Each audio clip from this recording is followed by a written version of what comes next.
We've seen how we can pass values into a function as parameters by passing values like the name or department in the example earlier. But what about getting values out of a function? This is where the concept of return values comes to play. The work that functions do can produce new results. Sure, we can print the results on the screen, but what if we wanted to use those results later in our script, or didn't want to print them at all? We can do this by returning values from the functions we define ourselves. Let's go back to calculating the area of a triangle. Do you remember our triangle example from our earlier exercise? The area of the triangle is calculated as base times height divided by 2. Imagine we need to calculate this value several times in our code. It would be useful to have a function that does this for us. Check out how this would look. We use the keyword return to tell Python that this is the return value of a function. When we call the function, we store that value in a variable. Let's say we have the two triangles and we want to add up the sum of both areas. Here's what we would do. First, we calculate the two areas separately.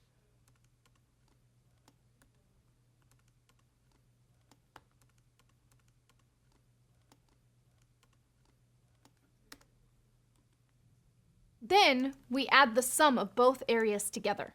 Finally, we print the result, converting it to a string. As you can see in this example, the area triangle function returns a value, which is, not surprisingly, the area of the triangle. We store that value in a different variable for each call to the function.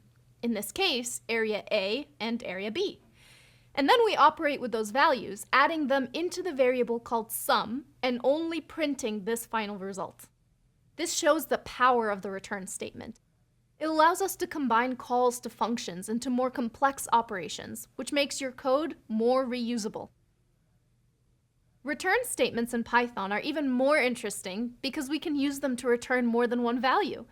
Let's say you have a duration of time in seconds, and you want to convert that to the equivalent number of hours, minutes, and seconds. Here's how to do that in Python. Did you spot the new operator in this function? That double slash operator is called floor division. A floor division divides a number and takes the integer part of the division as the result. For example, 5//2 is 2 instead of 2.5. In our example, the first operation is calculating how many hours are in the given amount of seconds, while the second works out how many minutes are left once we subtract the hours, and then how many seconds remain after subtracting the minutes. We end up with 3 numbers as our result, so the function returns all 3 of them. Let's see what this looks like when we're calling a function.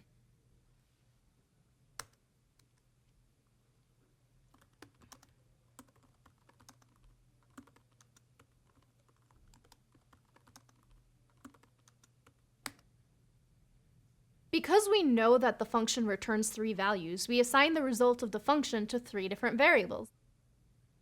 There's one last thing we should call out about returning values. It is possible to return nothing, and that's perfectly okay.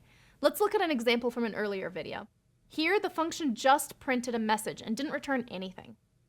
What do you think would happen if we try to assign the value of this function to a variable? Let's try it out and see.